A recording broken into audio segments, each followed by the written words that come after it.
Hello, Western Civilization 105 class. I hope you're having a good week. Um, First of all, I want to say I hope you have a great Thanksgiving with your family and all that. Having said that, I also know that this holiday season, mixed with the coming of the end of the semester, is one of the most stressful times in college life. It's stressful for all of you, and it's even stressful for us professors because there's so much to do.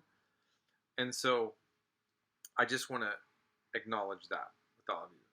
And having said that, I really feel like it's important to kind of rein us all in, bring us into what perspective we need to have right now. I've been very generous on late work for those who communicate with me. And I have to remind you again, it's extremely important. If you are giving me late work without permission, I have to give a 0 for it. There's some of you that I've tried to talk to about this, and we've worked through that.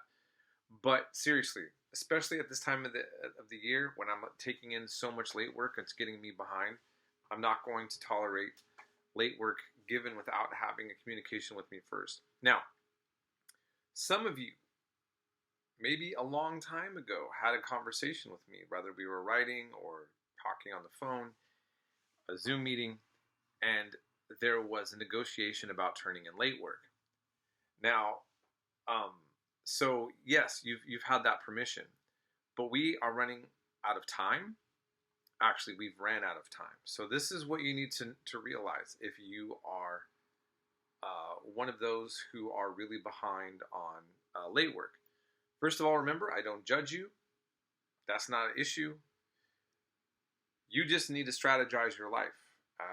You could have a million things. You don't have to explain to me, why you're behind. It could be sickness. It could be just depression. It could be just feeling meh.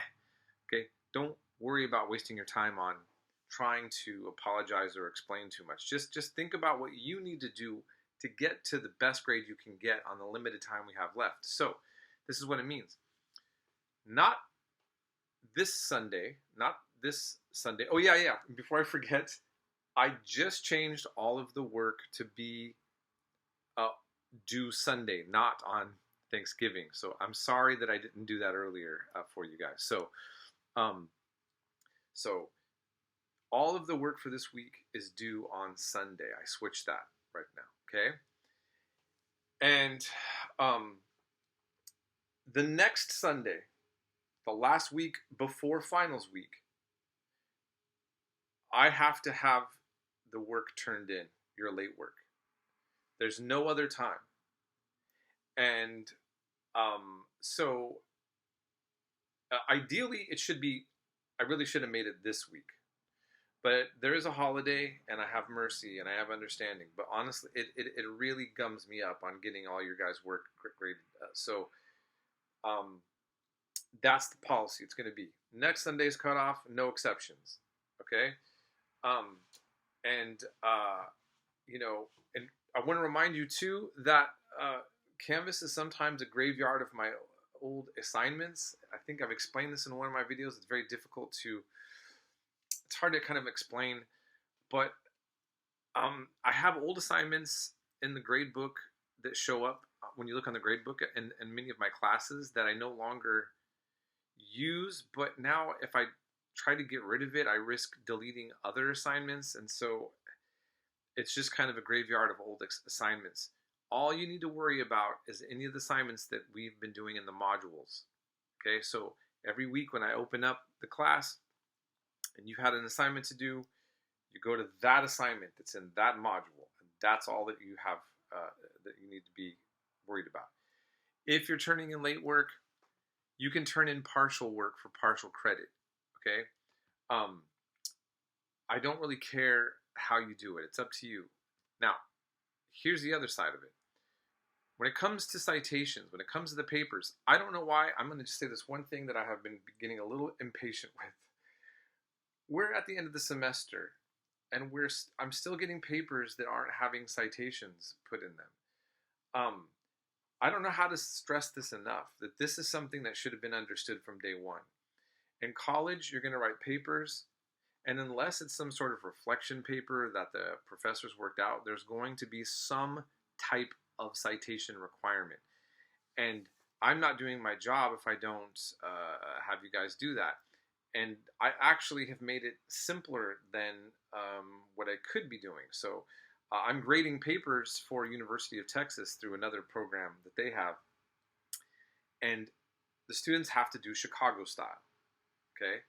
You don't have to do a specific style.